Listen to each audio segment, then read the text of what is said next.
Hello दोस्तों, एक बार फिर से आपका बहुत बहुत स्वागत है जो भी वांट के इस नई वीडियो में। दोस्तों, इस वीडियो में हम बात करने वाले हैं हरियाणा स्टाफ सिलेक्शन कमीशन की तरफ से। दोस्तों, यहाँ पर एक कांस्टेबल की वैकेंसी से रिलेटेड नोटिफिकेशन निकल के आया है। लगभग 6000 पदों पर ये बम्पर वैकेंसी है दोस्तों।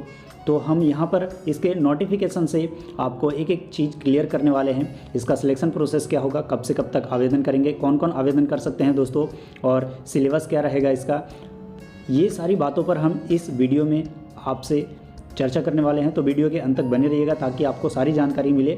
और अगर आप एलिजिबल कैंडिडेट हैं तो आवेदन कर सकते हैं। क्या दोस्तों इसके अंदर अदर स्टेट वाले भी आवेदन कर सकते हैं, ये सारा चीज़ हम क्लियर करेंगे इसके ऑफिशियल नोटिफिकेशन पे।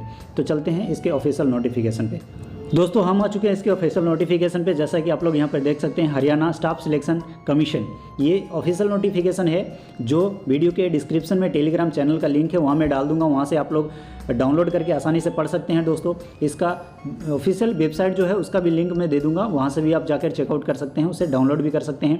और वीडियो में आगे बढ़ने से पहले दोस्तों चैनल को सब्सक्राइब करके बेल आइकन प्रेस कर ले और प्लीज़ वीडियो को लाइक जरूर करें दोस्तों। तो सबसे पहले इंपॉर्टेंट डेट की बात कर लेते हैं। तो डेट ऑफ पब्लिशिंग, इसका जो नोटिफिकेशन हो दोस्तों वो 12 तारीख को आया है। और इसका ऑनलाइन आवेदन होना स्टार्ट दोस्तों, यहाँ पर आप लोग देख सकते हैं कि ऑनलाइन अपनी डेट जो है इसका सबमिशन कब से होगा फॉर्म, तो 20 फरवरी से इसका आवेदन होना स्टार्ट हो जाएगा। और आप लोग यहाँ पर देख सकते हैं कि इसका जो क्लोजिंग डेट है वो यहाँ पर 21 मार्च है, यानी कि 21 मार्च तक आप लोग आसानी से फॉर्म इसमें भर सकते हैं। अगर एप्लीकेशन फ़ी की बात कर ले तो यहाँ पर आप लोग आसानी से देख सकते हैं कि no fees is required to be deposit by any of candidate applying against any post, यानी कि यहाँ पर किसी भी प्रकार का फीस यहाँ पर किसी भी कैंडिडेट से नहीं लिया जाएगा, चाहे वो ओबीसी हैं, जनरल हैं, एससी एसटी हैं, या किसी भी पीडब्ल्यूडी कैंडिडेट है, किसी भी कैटेगरी के कैंडिडेट हैं, यहाँ पर आप लोगों से फ़ीस जो है नहीं लिया जाएगा और आप आसानी से इसमें भर सकते हैं। सबसे पहले बात कर लेते हैं कि किस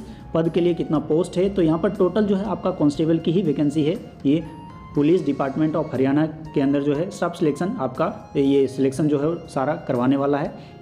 और ये टोटल कांस्टेबल की वैकेंसी है दोस्तों, और ये जीडी की जनरल ड्यूटी की वैकेंसी है। तो मेल कैंडिडेट के लिए यहाँ पर मेल कांस्टेबल के लिए देख लीजिए आपका 5000 पद है, और यहाँ पर फीमेल के लिए दोस्तों 1000 पद रहने वाला है। और टोटल कांस्टेबल जीडी की ही वैकेंसी है। यहाँ पर आगे की ओर बढ़ते हैं दोस्तों, और यहाँ पर हम लोग क्वालिफिकेशन की बात कर लेते हैं। तो यहाँ पर मात्र 12th पास कैंडिडेट जो है आवेदन कर सकते हैं। और सेकेंड में दोस्तों यहाँ पर आप लोग देख सकते हैं कि मैट्रिक में आपका संस्कृत और हिंदी दोनों सब्जेक्ट में से कोई भी एक सब्जेक्ट आपका कंपलसरी के तौर पर होना चाहिए, तो आप इसमें आवेदन कर सकते हैं। और यहाँ पर तीसरे जो लाइन लिखा हुआ है वो कह रहा है कि एक्स्ट्रा कोई भी क्वालिफिकेशन आपका हायर इसके अंदर नहीं मांगा गया है। आप अगर किए हुए हैं तो अच्छी बात है, लेकिन यहाँ पर आपको देने की ज़रूरत नहीं है, यानी कि मात्र आप इंटर पास है तो भी आवेदन कर सकते हैं इसके अंदर। यहाँ पर देखिए दोस्तों, सैलरी की बात कर रहा है तो आपका लेवल 3 के अकॉर्डिंग 21,700 मिनिमम बेसिक पे जो होता है वो मिलने वाला है। और एक्स्ट्रा अलाउंस जो है आपका टीए डीए वो सब तो आपका महंगाई भत्ता जो होता है वो सारा कुछ आपका मिलने ही वाला है। यहाँ पर एज लिमिट की बात कर लेते हैं दोस्तों, तो 18 से 25 साल के कैंडिडेट जो हैं वो आवेदन करेंगे। 1/2/2024 तक ये एज जो है आपका काउंट होगा, यानी कि मिनिमम 18 साल हो जाना चाहिए और मैक्सिमम 25 साल जो है इस डेट तक आपका पूरा होना चाहिए। इसके अंदर दोस्तों एज रिलैक्सेशन के अंदर छूट भी आपको देखने को मिल जाएगा। जो एससी एसटी ओबीसी और इस तरीके के जो लोग होते हैं वो हरियाणा वाले हैं जो है वो आपको देखने को मिलेगा। और अगर आप अदर स्टेट से अप्लाई कर रहे हैं तो आप एज अ जनरल काउंट होंगे दोस्तों, आप आवेदन कर सकते हैं, कहीं कोई दिक्कत नहीं है। चलिए दोस्तों, अब हम बात कर लेते हैं कि किस तरीके से इसका सिलेक्शन प्रोसेस होगा, सिलेक्शन क्राइटेरिया क्या है, एग्जाम कौन कौन से होने वाले हैं और किस तरीके के हैं। तो यहाँ पर सबसे पहले आपका क्वालिफाइंग टेस्ट होगा। क्वालिफाइंग टेस्ट के अंदर क्वालिफाइंग टेस्ट होगा। क्वालिफाइड टेस्ट के बाद यहाँ पर दोस्तों आपका फिजिकल मेजरमेंट टेस्ट होगा। फिजिकल मेजरमेंट टेस्ट यहाँ देख लीजिए सेकंड में। और उसके बाद आपका यहाँ पर स्क्रीनिंग टेस्ट, यानी कि पीएसटी जो है, पीएसटी के अंदर यहाँ पर मेल कैंडिडेट के लिए रनिंग है 2.5 किलोमीटर का, जिसके लिए आपको 12 मिनट का टाइम जो है वो दिया गया है। और उसके नीचे दोस्तों यहाँ पर फीमेल कैंडिडेट के लिए 1.0 किलोमीटर का रनिंग है, जिसके लिए 6 मिनट का टाइमिंग है। और अगर आप एक्स सर्विसमैन हैं जो इस फॉर्म को फिल कर रहे हैं उनके लिए भी 1.0 किलोमीटर का रनिंग होगा और 5 मिनट का टाइम जो है इसके अंदर दिया गया है। यहाँ पर सिर्फ और सिर्फ रनिंग की बात की गई है दोस्तों, किसी तरीके से गोला फेंक या लॉन्ग जंप या हाई जंप की बात यहाँ पर नहीं की गई। तो बहुत ही अच्छी बात है यहाँ पर देखने को जो मिल रहा है दोस्तों। अब यहाँ पर आगे की ओर देख लीजिए, कह रहा है कि आपका यहाँ पर नॉलेज टेस्ट होगा। नॉलेज टेस्ट यानी कि आपका एग्ज़ाम जो होगा दोस्तों, एग्ज़ाम के अंदर आपका क्या क्या पूछा जाएगा, सिलेबस इसका क्या रहने वाला है, वो हम यहाँ पर देख लेते हैं आगे की ओर। बात कर लेते हैं एडिशनल वेटेज की दोस्तों। तो यहाँ पर देख सकते हैं आप लोग एडिशनल वेटेज के अंदर अगर आपने एनसीसी का सर्टिफिकेट है, आपके पास एनसीसी किया है या सोशल इकोनॉमिक्स क्राइटेरिया से आप लोग जुड़े हुए हैं, उस तरीके से आपके पास सर्टिफिकेट है, तो अगर आप एनसीसी किए हैं तो 3 नंबर एक्स्ट्रा मिलेगा। और इस तरीके आपको आपके पास सोशल इकोनॉमिक्स क्राइटेरिया का सर्टिफिकेट है तो आपका यहाँ पर 2.5 मार्क्स एक्स्ट्रा जो है उसके अंदर जोड़ के आपका मेरिट लिस्ट जब बनेगा तो ये नंबर आपका जोड़ के बनेगा, तो टोटल आपका 5.5 नंबर का यहाँ पर आपको फ़ायदा हो सकता है। अगर आपके पास सर्टिफिकेट है तो आप ज़रूर सबमिट करें दोस्तों।